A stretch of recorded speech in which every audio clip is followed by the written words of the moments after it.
আসসালামু আলাইকুম। ভালো আছেন সবাই? আমরা একটু ইয়েমেনের দিকে তাকাই। ইয়েমেনে বর্তমানে যেই যুদ্ধ যেই হামলা পাল্টা হামলার ভাব চলতেছে যুক্তরাষ্ট্র সেখানে দাম করে যায়, কিছুদিন পরপরই যায়, সেখানে হামলা করে, সাথে ব্রিটেন থাকে। এই অবস্থা সেখানে চলমান। আর এখান থেকে ইয়েমেনের যায় যেই আপনার হুথিরা আছে, তারা তাদের সমর্থন অনুযায়ী সেখানে পাল্টা হামলা চালায়। এই ক্ষেত্রে যুক্তরাষ্ট্রের যে সমস্ত রণতরী আছে সেখানে যতটুকু পারে হামলা চালানোর চেষ্টা করে। আবার যুক্তরাষ্ট্র অর্থাৎ পশ্চিমা সমর্থিত যে সমস্ত জাহাজগুলো আছে সেখানেও তারা হামলা করার চেষ্টা করে, পণ্যবাহী জাহাজ। এক্ষেত্রে ইসরায়েল সমর্থিত জাহাজগুলো বেশি হামলার শিকার হয়। এই যে সেখানকার অবস্থা, কিন্তু সেখানে হুথিরা আসলে যুক্তরাষ্ট্রের সাথে পায়রা কুলায় না, কেননা যুক্তরাষ্ট্র তো এখানে আধুনিক অস্ত্রশস্ত্র নিয়ে যাচ্ছে, আর হুথিরা তাদের অন্যান্য দেশ থেকে, বিশেষ করে ইরান থেকে যে সমস্ত ছোটো ছোটো অস্ত্রগুলো পাচ্ছে, অতটুকু দিয়েই যতটুকু যা পারছে ততটুকু হামলা করছে।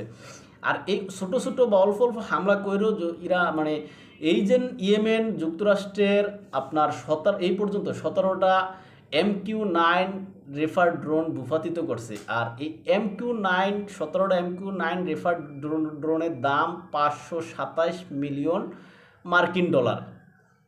এই পরিমাণ ক্ষতি তারা করতে পারছে। এটা শুধু ড্রোনের, এই অন্যান্য যে বিভিন্ন জাহাজ, পশ্চিমাদের স্বার্থ সংশ্লিষ্ট জাহাজ বা পণ্যবাহী জাহাজে যে হামলা করছে, এগুলো হিসাবের বাইরা।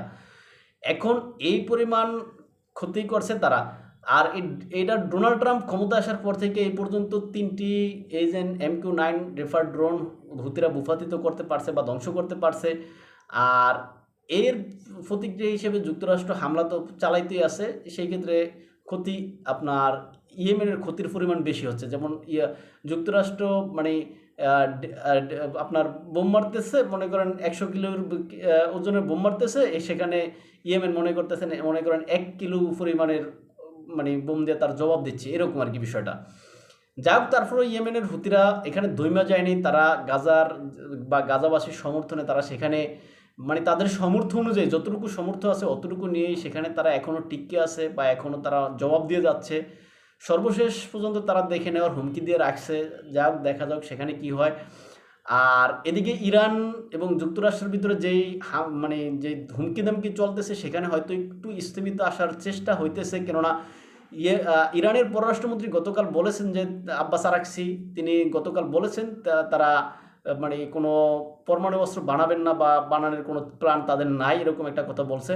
আবার যুক্তরাষ্ট্রের পক্ষ থেকে বা হোয়াইট হাউসের পক্ষ থেকে সেখানে একটা সংবাদ সম্মেলনে বলা হয়েছে যে যুক্তরাষ্ট্র আসলে ইরানের উপরে হামলা চালাবে না।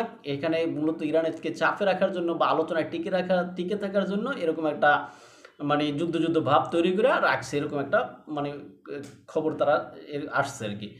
এই যে সেখানকার পরিস্থিতি। তবে এখানে যদিও ইরান প্রত্যক্ষভাবে যে সমস্ত আলোচনার প্রস্তাবগুলো যুক্তরাষ্ট্রের পক্ষ থেকে আসছে সবগুলো প্রস্তাব ফিরিয়ে দিছে বা প্রত্যাখ্যান করছে, কিন্তু পরোক্ষভাবে ওমানের মধ্যস্থতায় কিন্তু একটা আলোচনা চলমান। এই আলোচনাতে এখানে তারা যুক্তরাষ্ট্রের সাথে আলোচনা হচ্ছে। সেই আলোচনার প্রেক্ষিতে হয়তো উভয় পক্ষ, এক পক্ষ বলছে যে আমরা পরমাণু অস্ত্র বানাইবো না বা বানানোর প্ল্যান নেই, আরেক পক্ষ বলছে যে আমরা হামলা করবো না বা হামলা করার আমাদের কোনো প্ল্যান নাই, এরকম কথা হয়তো বলছে। এটা আলোচনার ফলাফল হইতে পারে। তবে এই আলোচনায় যদি ইরান ছাড় দিয়ে যুক্তরাষ্ট্রের সাথে যদি কোনো একটা চুক্তি না করে বা যেই পূর্বের চুক্তি ওই চুক্তিতে ফিরে না যায়, সেই ক্ষেত্রে হয়তো যুক্তরাষ্ট্র হামলা করার সম্ভাবনা আছে ইরানের উপরে। আর এই বিষয়টাই বলছে আপনার ফ্রান্সের পররাষ্ট্রমন্ত্রী নোয়েল, আপনার জিন নোয়েল আর কি, তিনি কিন্তু এই বিষয়টা বলছেন। ফ্রান্সের পররাষ্ট্রমন্ত্রী নোয়েল বেরেট আর কি, তিনি এই বিষয়টা বলছেন যে যদি ইরান যুক্তরাষ্ট্রের সাথে কোনো চুক্তিতে না যায় বা কোনো একটা মীমাংসায় না যায়, সেই ক্ষেত্রে এখানে হামলা হওয়ার সম্ভাবনা আছে। অর্থাৎ এখানে হয়তো তাদেরও সমর্থন থাকতে পারে। কেননা যদিও ফ্রান্স বলে যে এখানে হামলা হোক বা ইরানের সাথে যুক্তরাষ্ট্রের ঝামেলা লাগুক, এটা আমরা চাই না, এরকম মুখে অনেক বলে, পশ্চিমারা বলে, কিন্তু পশ্চিমাদের আসলে বিশ্বাস নাই। কেননা দেখা যায় যে যুক্তরাষ্ট্র যেদিকে যায় ওই সমস্ত দেশগুলো যতই মনমালিন্য থাক ওই যুক্তরাষ্ট্রের পিছিয়ে যায়।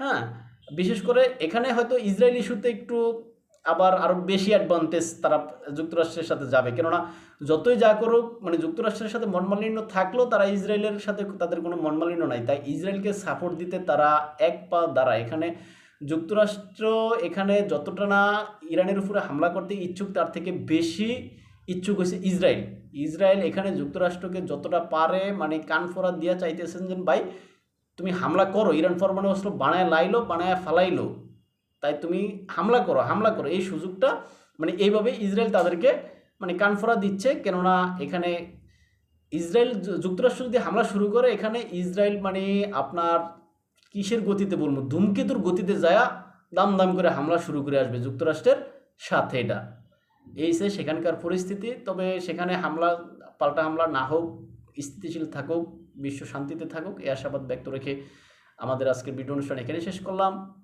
চ্যানেলে লাইক করবেন, কমেন্ট করবেন, সাবস্ক্রাইব করবেন। আসসালামু আলাইকুম।